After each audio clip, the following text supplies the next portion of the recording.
Hey folks, it's me Chris, and I wanted to take a few seconds of your time to talk about this awesome new opportunity that we've been presented with for all of our lovely listeners. We can now offer you all a 1-month free trial from audible.com, allowing you full access to a vast library of audiobooks to choose from. As I mentioned earlier, the trial is completely free, and all you have to do is visit audibletrial.com/GHS and follow the instructions to sign up for a free membership today. We hope you guys enjoy Audible just as much as we do, and thanks for your time.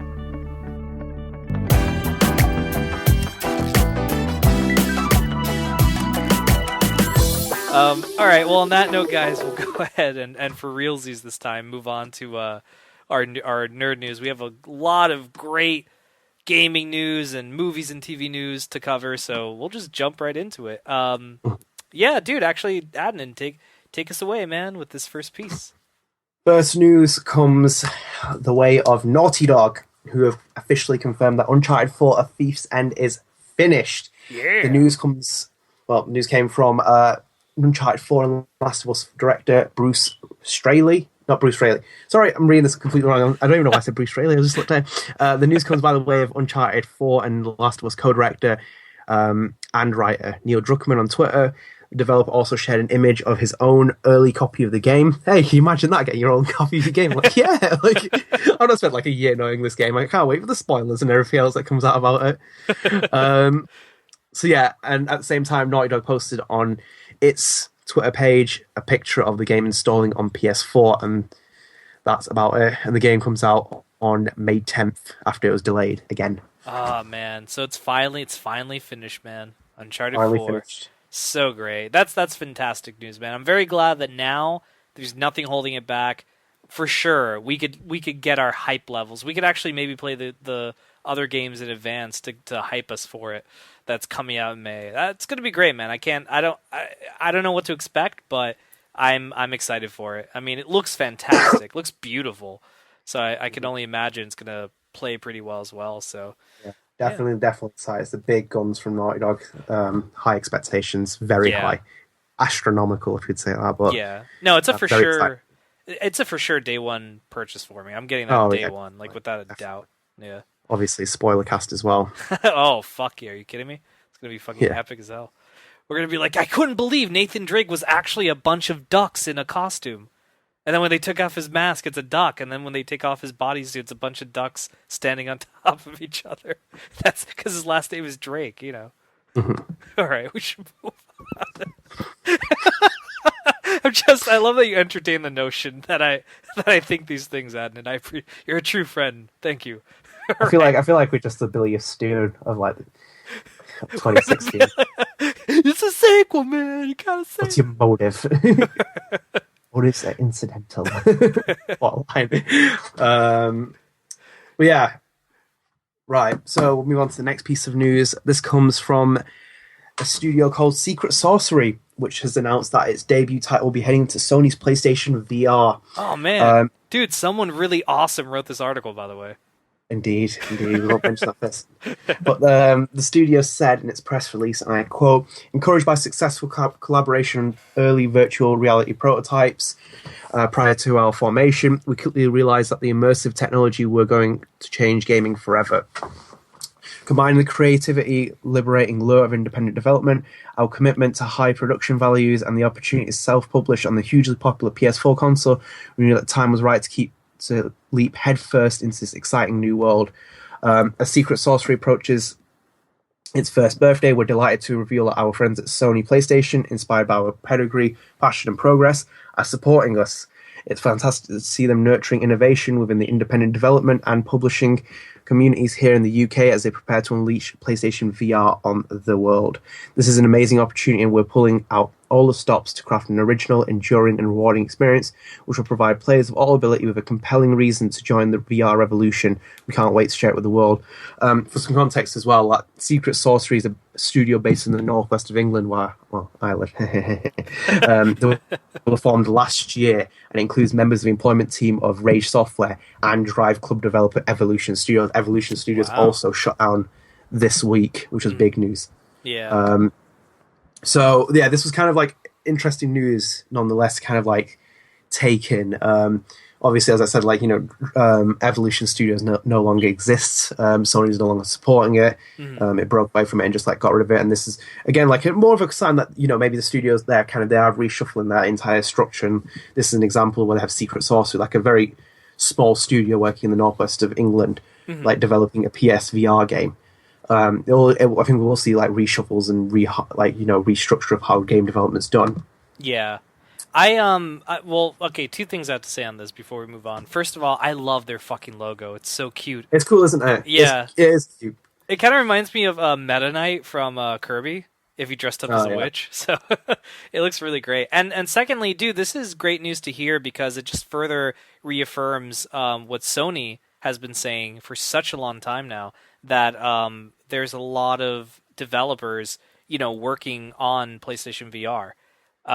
They said, I mean, it was like in the hundreds. They said that they're, in the terms of numbers of developers working on PlayStation VR, and you want to hear that, dude, especially after the Vita, how that kind of like crashed and burned and shit like that. You want to hear people say, "Hey, guess what? There's a really cool fucking there's people working on really cool stuff for this device." It makes it better, especially now that the pre-orders came out. And people, man, by the way, those things like snatched up really quick. People are, wanting to like read stuff like this. It makes you want to stick with your pre-order and not cancel it, out of fear or something like that. So that's great news to hear, man. It's good for the UK game industry as well because, like, with Lionhead closing and also what's it called, Evolution Studios, it's always just reassuring to have that kind of thing of like, developers, they have got other developers that are making big games, which are big games, hopefully. Right. So this is kind of good news for me to hear on this end. Like, it is very live and kicking the industry. And obviously, like, maybe it is just being a reshuffle of like developers. Who knows? Maybe those people who left, who being like made redundant at Evolution Studios might find a place here along with their other former colleagues. Yeah. Never know. Yeah, it's very true. Yeah, possible. So great, man. Awesome news. But I think you have you have like the first three pieces. I do have the next one. Big news. So big news coming from Telltale. You'll hear a lot of Telltale this episode, but so Telltale is returning in full force to the world of The Walking Dead this year. The studio is currently in the midst of the 3-part Michonne miniseries, which I'm playing, by the way. But there's something more in store. Speaking with Mashable, Telltale has confirmed that The Walking Dead Season 3 is in development and on the way. We learn more later this year, but the big news is that at least one episode will be out in 2016. Oh, because many players have upgraded or otherwise switched platforms, Telltale recognizes that it needs to improve its saving port.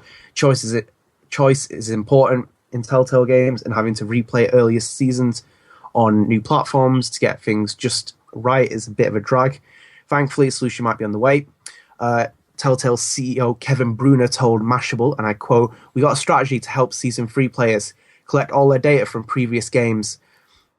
Well, we didn't have the cloud services in Season 1 that we have now, so we're going to have a solution for everybody that we're not talking about yet.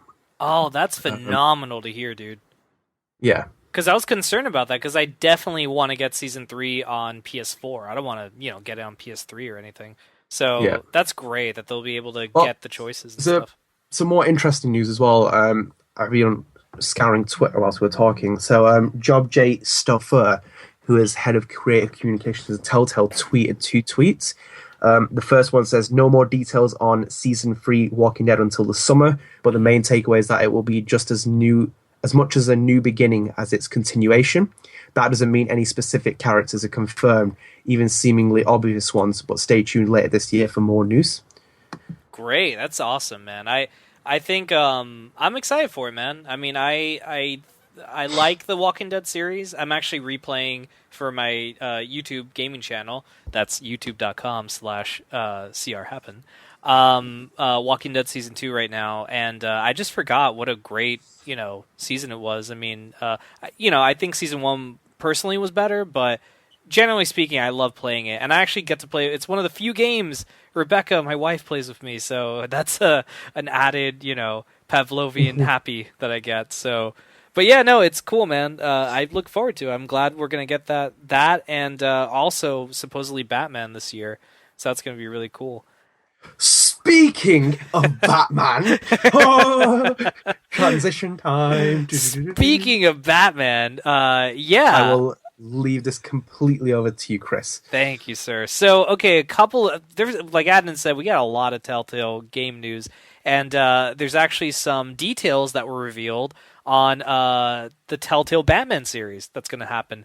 So, first of all, The Dark Knight will rise this summer, my friends.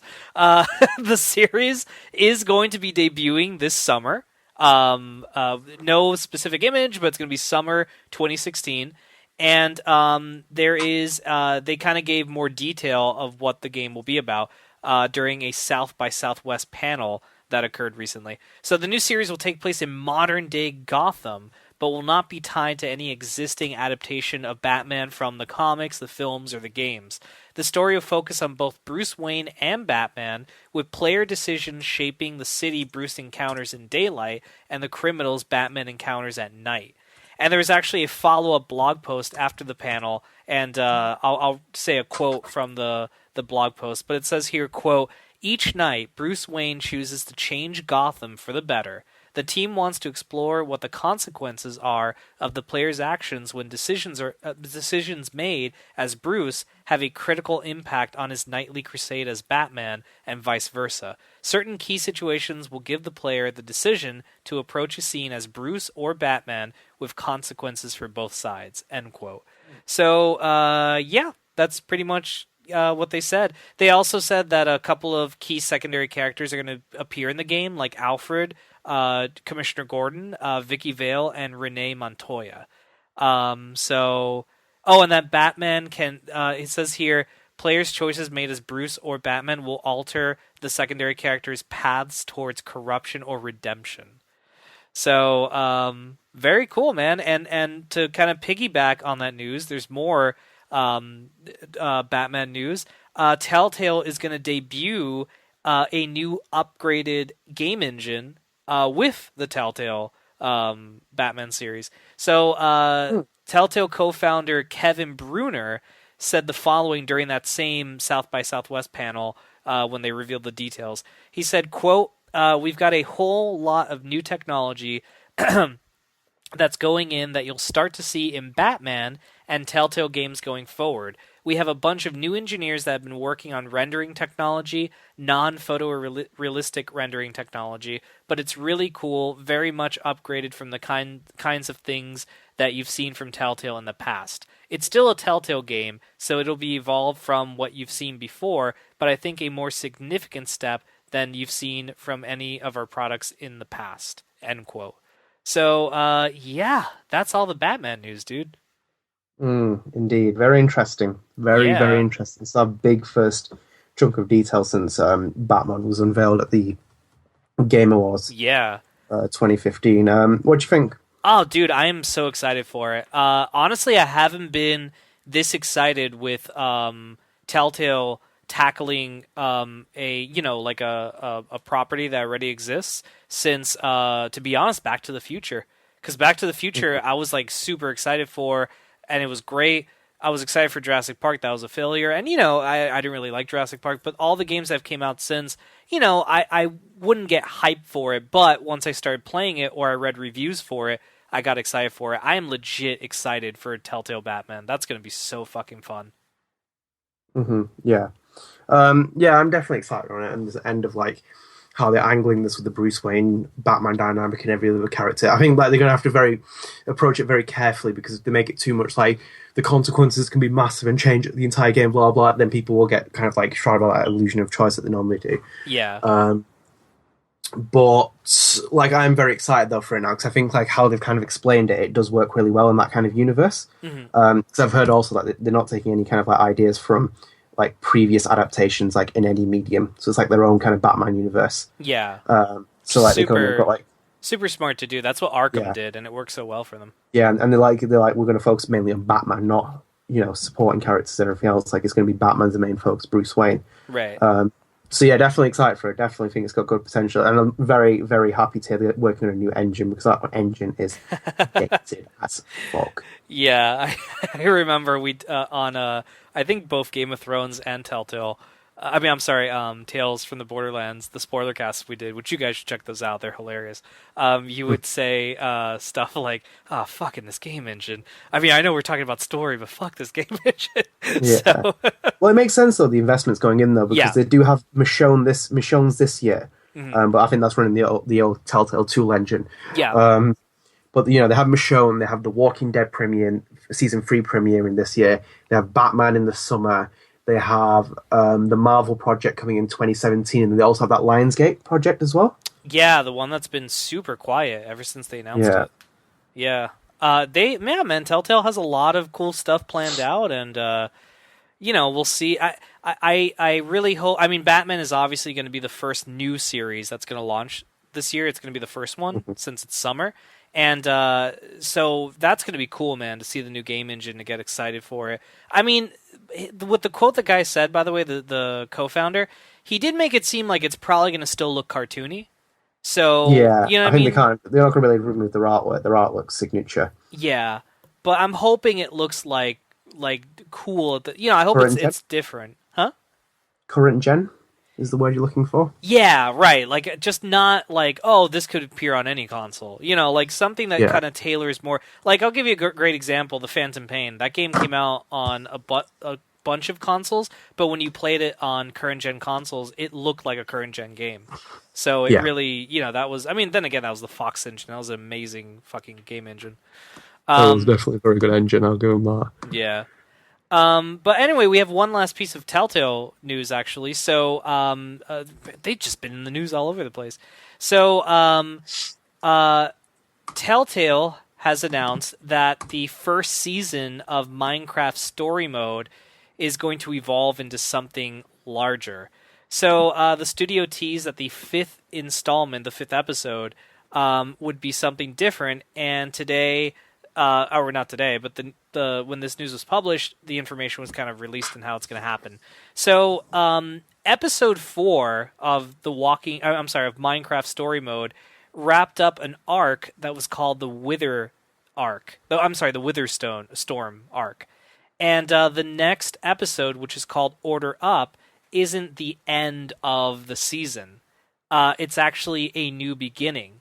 So apparently episode 5 is going to start a new arc that's going to bridge the gap to another 3-episode arc that's going to be rolling out later in 2016. So basically they're going to extend Minecraft Story Mode from a 5-episode season to an 8-episode season, with episodes 6, 7, and 8 being released as paid add-on for those that already own the season pass.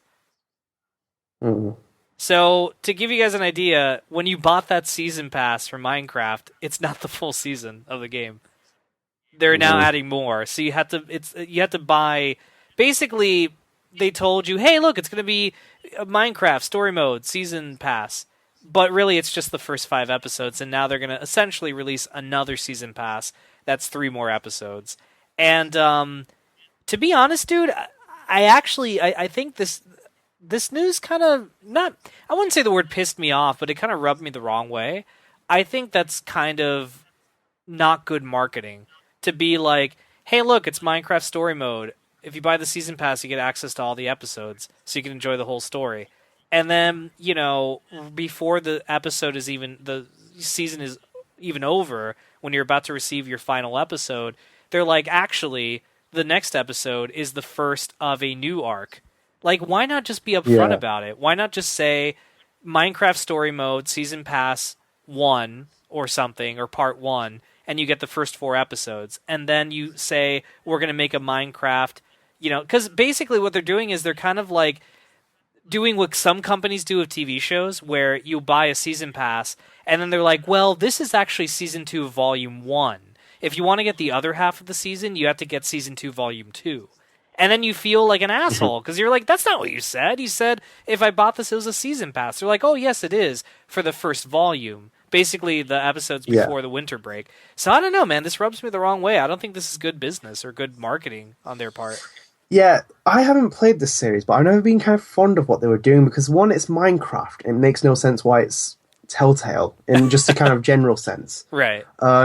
to the release has been really sporadic. Like in the first month, I think there was like 2 episodes that came out. Yeah. And I think the last episode came out maybe in December.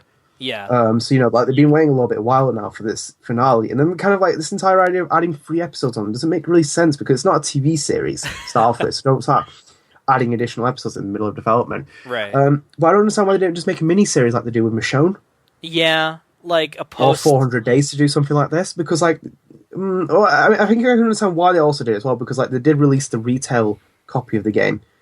A couple of months ago, and even still, like you can just add on stuff, like keep adding stuff onto it, and kind of have some Right. value. But kind of in the long run, it doesn't make sense. I can't say much more though because I haven't played the story, so I don't understand where it's going or whatever else. But Yeah. I haven't really seen that much, like huge praise on this actual series of Telltale. Yeah, no, likewise. I haven't. I think the only praise I heard was people saying, "Holy shit, we got 2 episodes in 1 month. Sweet." Like I didn't have to wait like 2 months. That was it. That was the only praise I heard. And then once they took a big break afterwards, we haven't heard shit from them. So, but yeah. So there you go. That's all the Telltale news we have. There is one last gaming piece that we wanted to cover. Now, it's not really a news piece. Actually, I should paraphrase this. This is a big rumor, like a really big rumor. So take this with a grain of salt. But so basically, a big rumor has came around that Nintendo's NX, which is its upcoming next console, the controller, or at least the prototype controller, photos of it have leaked online, and the images apparently are similar to a rough patent sketch that appeared online not too long ago. And the images of this device were posted on Reddit, and it kind of resembles the patent sketch from not too long ago. And nothing on it. To give you guys a description, it kind of looks like the Vita a little bit. Like it's like a very weird circular, like stretched out rectangular circular look, and then there's two. I can't tell if they're analog sticks or C sticks, like slider pads or whatever. And then the whole thing is a touch screen apparently, but you can't tell because it's like turned off or whatever. But the person claims this is a dev kit. There's no face buttons on it, by the way, and the triggers are actually scroll wheels, like you would find on a mouse, like an old mouse scroll thing. So, and there's a 3.5 millimeter headphone jack at the bottom of it. So yeah, that's pretty much it. Dude, I don't know. What do you think of these photos? I don't know why I want to say it's bullshit. It doesn't look nice, if anything. I mean, it's a dev kit, Really but it's strangely kind of designed though, because like that is not in the shape of anything a human should be holding, because it looks really uncomfortable. it does. And it looks more like a phone, like an old school like phone, like headphone, like more like a speaker or something. Yeah, it does look like it looks like a part of another thing. But saying that, it could be motion control as well because those wires and shit. Unless that's just headphones. Headphones. It's the headphone jack thing. I'm not really a huge fan because I don't understand why Nintendo has to do this kind of out of the box quirky nature with fucking controllers. Yeah. When the kind of the norm has been accepted and what people want is accepted. Mm-hmm. I mean, you don't always have to follow the crowd, but if it works, it works. Like, don't fix something if it's not broken. Yeah. But I'm not too sure though because we can't see the console. I'd be more interested in the console actually than the controller at the minute. Yeah. Because because we can't really explain more about the actual controller because obviously they've abandoned the entire Wii U. If this is real, they've abandoned the entire idea of the Wii U screen unless they made it very small and put it on the controller. Yeah. Which I doubt, or maybe that's just full touchpad. But yeah, very strange. No buttons. Like yeah, except for the two sticks and the weird shoulder mouse things. Yeah. Yeah, like very strange indeed. As a Nintendo fan, I really hope this is fake. I mean, it looks no way. I wouldn't. I agree with you, dude. I think Nintendo needs to stop doing these gimmicky things. Like, I get it. They want to be like, hey, look, we're different. But it's like, dude, after the Wii U, you guys have to be safe. Like, the Wii U bombed. Yeah. It's a great... Look, Wii U is going to be like the Sega Saturn of this generation. It's a great console once it's cheap and all the games are out. There's going to be a shitload of stuff to play. But if that was the only system you bought this gaming generation, I'm so sorry, because like you Yeah, probably had a really shitty, you know, like you didn't get to you missed play out on everything. anything. Yeah, so that's a, you know, Nintendo can't do that anymore, dude. They have to. I mean, you know, on the flip side, if this is the real controller, this could be like one of those weird special peripherals, and then they could also release like a more traditional controller, like how they do with Wii U. So it's Yeah, possible that this is not, you know, but whatever. I mean, I'm hoping it's fake news, but yeah, that was our last gaming piece actually, and I recommend you guys check out the photos. But it does look quite odd. But shit, Adnan, why don't you? We got some movie and TV news here. Why don't you start us off, man? yeah. So Daredevil star Elodie Young has been talking about whether her character Elektra should appear in a standalone series or forthcoming team-up show Defenders. Speaking of a solo outing, Young said, and I quote, "I love Elektra. I really have a special place in my heart for her. It was very enjoyable for me to discover her and to adopt her for this project and bring myself to this character. So I have a special spot for her. Having my own show, it's something that I think of. It's not something that I think of. It's not. It's not so sorry. It's not something that I think of. It's not. I think I would choose to do something because they are interesting, because I like the character, or because it's very well written, or because it makes sense. So that's my answer." End quote. Extremely non-committal. Then committal. What a That doesn't weird. make no sense. It's a strange Yeah. article. But when it comes to popping up the Defenders, Young has a more definitive answer. I would, and she said, and I quote, "I would love to appear in the Defenders. I don't know, because hopefully she'll maybe be on the bad side." Oh, fucking hell, it's so hard to read this. I don't know. I don't know what they'd do with Elektra in the Defenders, but what would be good, what would be a good dynamic, I think, to be confronted by these four superheroes, and I think would be interesting. I'd be curious to see what they'd do. End quote. Fucking hell, I'm close to ripping my fucking head off. That's what she said. So basically, Yeah. she's implying, and too long to, if you didn't, it's not too long to read. Like, if you didn't listen to what I said and find it hard to explain, she's basically saying she'd be up for the Defenders, but Right. not for a standalone series. Yeah, which by the way, and I don't, you know, Adnan and I have to be really careful of talking about this news piece because Adnan still hasn't finished Daredevil season 2 yet, and I don't want to spoil anything. Plus, I know some of you listeners, it just came out, so maybe you haven't finished it. And secondly, you know, we might want to do a spoiler cast in the future, so I won't say anything that kind of gets in there, but I I kind of have to agree. I think Elektra having her own show would be, I don't know, I don't think it would really work. I think she's Yeah. one of those characters. Honestly, I don't think Ant-Man really works as in his own movie. I think he works better in Yeah. an ensemble, personally. In an ensemble, yeah, Yeah. definitely. So I Uh, feel Elektra's the same way. So she's Defenders, not you Luke know, Cage. That's one thing. yeah, no Luke Cage material here. Yeah. But I think she'd work. I mean, I think theoretically she'd work great on Defenders. Personally, I think she should like just. I don't know. I mean, Defenders, I think should just be the core heroes and not really necessarily, you know, extra people. Like I don't think Punisher should be on that either or anything like that. Yeah. Or you know, I think it should just be like Daredevil, Jessica Jones, Luke Cage, and this new dude, Iron Fist. It should be those four people only. Mhm. But you know, whatever. We'll see. I liked her in the show. I thought she was really great. So yeah, I'd love Yeah. to Well, see her come back. right. So I haven't actually seen up to the point where she actually turns up, but like from the idea of what they're doing, like obviously the cinematic universe is now expanding into TV. Yeah. The Defenders is probably going to be is the first milestone for that Yeah. cinematic universe to really become something. I think what the Defenders is set out to be, I think you should stick with. I don't think Elektra, for that kind of idea of what they're doing, wouldn't necessarily be there. Should just be a character to be there, if you get what I mean. Yeah, yeah. They could really do something, maybe like if they're going to do another like Defenders, you know, maybe they can find something in the long run. But like for now, I think it should just stick where their formula is going. It's not worth like, you know, unnecessarily throwing a character and then just ruining it. Yeah, I agree. I think yeah, you got to be very careful with how you use these characters. I applaud Marvel for taking risks. The fact that a Doctor Strange movie comes out this year, that's super risky because that movie could end up Yeah. sucking. You know, it's a very when you get these characters that people aren't very familiar with, you're catering to the fans. Like, you know, Guardians of the Galaxy. that was the biggest surprise that that movie made so much money. And it turned out to be great. So I applaud them for that. But on the flip side, you have to be careful of how you handle the characters too. Not everybody is Avengers level, popularity, meaning that you can't just put a character in a Avengers like situation and think it's going to work. You got to be careful of how you do it. So I agree with that, dude. I think like with how they use Elektra going forward, they should, be careful with her. Same thing with Punisher, same thing with Daredevil, same thing with all the other characters. Just like be careful of how you push forward with that.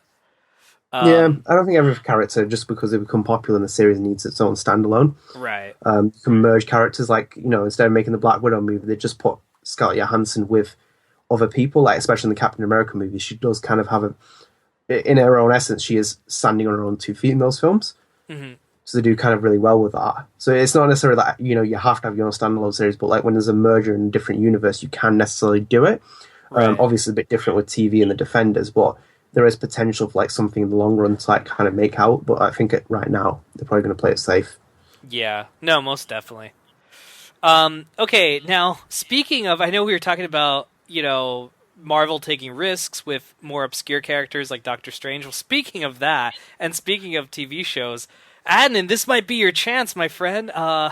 There is a big rumor that the Marvel character Captain Britain could receive a TV series, his own TV series. So, movie poster artist and producer Sierra McAvoy has teased the existence of a possible Captain Britain TV show. To give you guys background, McAvoy has worked in the art department on films like Indiana Jones and The Last Crusade and X-Men First Class. So she's been around for quite some time now in the industry. She took to Twitter recently to possibly reveal Captain Britain coming to TV, and it says here, for my 1,000th tweet, who will be playing Brian Braddock, who's I think the title character, in the upcoming TV series, #Captain Britain, #Marvel, stay tuned. And it shows what appears to be a conceptual artwork, possibly, of the Captain Britain costume, which is actually, dude, a big Union Jack flag turned into a costume, so... Anyway, this was posted on March 19th, and a few days later on the 22nd, McAvoy followed up with saying, quote unquote, I can't reveal anything yet, but hopefully I'll be able to soon, waiting for the go-ahead from the co-producer, end quote. So dude, this is the first time this has ever been published. There's been no previous reports of Captain Britain anything. And this is, according to a lot of, I guess, people's reactions in the comics, this is a very, very obscure character. Like, this is a character that not too many people are familiar with. So, again, Marvel pushing it forward with doing something like this. And plus, I mean, the name Captain Britain, that's kind of like a counterpart to Captain America almost. Yeah. Like, I honestly... Go, dude! Audition! Thank you, Chris, for the elevation. Very, like, just kind of, like, taking into how big this is actually becoming, like, Marvel's side of, like, doing this. It is unbelievable, like, Captain Britain, like, what? I think the bigger news here is that Marvel is entertaining the notion of doing a show like this. That's how big they're getting. They could do... those small, like, I think at this point anything they own can be made into a series if they're willing to be honest to do it. Yeah, like you said, everything is being teased at the notion. I hope Doctor Strange though starts with like J. Jonah Jameson there. It's like, Doctor Strange, good, but it's been taken, and then the credits just roll. I'd be so happy, and it's in 3D IMAX. That whole shot in IMAX, so you can pay $30 to go see it. Oh yeah, exactly. Those Nolan shots. No, but like very interesting. I can't really comment too far on this. I just think it's more funny right off. But yes, Union Jack is on the cards. Yeah, he's coming.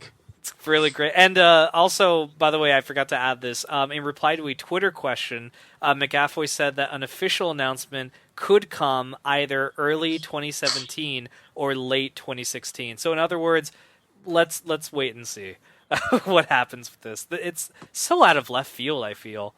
that news. But cool. I mean, I'm all for. I give all characters a chance, to be honest. Like the newer characters, I may not like them, but I give them a chance. So I'd be down for a Captain Britain. Fuck it, that'd be awesome. Yeah, definitely, definitely. But dude, why don't you close us out with our last another TV news actually, another Marvel news TV news. It's Indeed. crazy. So Marvel is having great success exploring some of its characters on television through its partnership with Netflix. Characters like Daredevil, Jessica Jones, Iron Fist, and Luke Cage will all get will all be getting their chance in the spotlight. But what about some of the Avengers from the films? Answering questions during a spotlight panel for the actor at Silicon Valley Comic Con, Hawkeye and Avengers actor Jeremy Renner was asked if he would do a Hawkeye series on Netflix to a similar model like Daredevil. He said, and I quote, I think that's actually a really great model.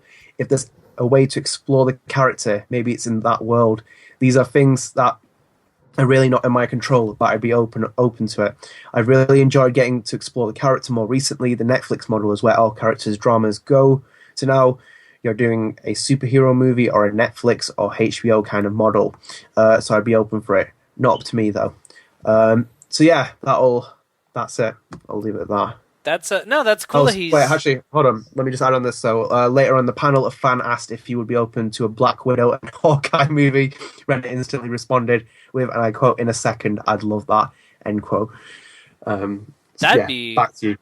I think that would actually be really cool, man. A black like it's weird because again, Hawkeye is one of those characters I think works better as an ensemble piece. You know what I mean? Like he's great in the Avengers. I don't really think he can carry his own show or his own movie. I think it'd be kind of cool having him and Black Widow do a movie together and we explore both of their origins. So you have something to kind of like, go back and forth about. Because I know there's been a lot of like, we've been getting hints of Black Widow's history in the MCU in like Avengers and Captain America and stuff like that. So I would love to see yeah, and Agent Carter as well. Like they give hints of how she, in the past how they used to train and how she could have possibly been trained. That I think that'd be phenomenal, dude. Doing something like that and having both characters in a film together. I don't know about a TV show. I think it would work better as a film. I think Marvel would not tread into that territory at all because I think their model is great, but fusing television with film would cause too many problems. Yeah. Because you're crossing two mediums to the point where someone would have to have watched the film to know who Hawkeye is within a reasonable kind of thing, and they'd want to kind of like layer it with all the Marvel goodness that they do. So I don't think they're ready. I don't think they're in the position yet. I think they've probably thought of the idea, but they're not in the position yet to kind of cross, different mediums. Because I think in a couple of years' time, like phase 3, phase 4, phase 5, whatever they want to call it, they'll get to the point where they start doing advertisements before a film for TV series that they're producing, like in mass numbers, and obviously how they link with each other and blah blah. Yeah. But I think for the safe side, they probably want to be more. I think they're more interested in experimenting characters in TV over that. But obviously, had it not been for the Avengers, I think like just taking Hawkeye would have been very good in the sense of planting him in this kind of show, because I feel like he is a character where in the Avengers he's not really kind of like hugely, yeah, he's not hugely, as I said, like with Black Widow's a great supporting character. It would have been better if like Hawkeye had his own series, like that kind of focus on that character, because it is hard to kind of really outlay that character. It's like putting Ant-Man in Civil War and expecting him to be like a huge success straight away. No one really care about him. Yeah, that's why they've done those separate movie, and now they bring him into it because people are like, oh my god, it's Ant-Man. I remember seeing that film, like losing their fucking shit when he's running up that arrow. It's kind of like that's more of it doing, because it is kind of like they have to look at the characters and be like, will this character be popular? Will this be thingy? Blah blah blah. What's it leading to? There's obviously always an eventual outcome they need to reach. Yeah, no, I agree with that. It's again what we were talking about earlier. It's so funny how all this news connects. Like we've just been covering Marvel today, but that's kind of like what came out. But yeah, dude, I agree. It really just depends on seeing the character and seeing what avenue does this work in. You got to think of that, and the other thing you have to think of is what order are we releasing these things? When are we releasing these things? Stuff like that. Because I'll tell you, quite frankly, I would rather see a Hulk movie with Mark Ruffalo, on his own, before seeing a Black Widow and Hawkeye movie. Even though Hulk's already gotten his own movie with Edward Norton, I want to see one with Mark Ruffalo to see what he could do with the character. Like, go back and let's see, like, where the fuck has Betty been, And, like, I want to see that. Like, have the leader from at the end of Incredible Hulk become the main villain, do stuff like that. Because, the MCU would really handle that well. Like, especially now that they've gotten a better grasp at the character. So I'm kind of more interested in seeing something like that over that. But, it's not up to me. Like what Jeremy Renner said, it's not up to any of us. It's up to, like, people up there. And you also have to consider movie deals and what's left on their contracts and stuff. It's going back to that story that we covered ages ago about, Jessica Jones season 2? Right. That guy was talking about it, saying, like... Right. Do you remember? It's like, he's like, I would never expect it to have a sequel. Like, you can't really make it that kind of quick assumption. Yeah. Despite how successful it is. Like, there's very many... There's, like, a plethora of kind of, like, different strands you need to kind of take into consideration before we make that kind of decision. Yeah. And this is kind of the same situation. Like, it's a good idea, and as he said, he's not saying, I want to do it. I want to, like, they should make it, but it's like, I'd be up for it. Yeah. So just open up those ideas. If they do want to move to the small screen, what can they do instead of being on the silver screen? Yeah, and no, it's true. That is, and I remember when we covered that news piece, I said, man, I agree with that dude. That is the mentality you have to take. You can't just say, okay, go for it. You know what I mean? You really have to kind of, like, take everything with a grain of salt and see how people react to it. That's why I hate when, like, you see companies... Like, Fantastic Four, for example. Remember? They said, like, oh, yeah, it's coming out in 2015. We have our sequel schedule for 2017, blah, blah, blah. And it's like, well, what if the movie sucks? What if no one gives a shit about it? And then it did suck. No one did give a shit about it. And then they canceled the sequel. It's like, why? Why bother putting work into something? I don't know. I hate the mentality of fast tracking.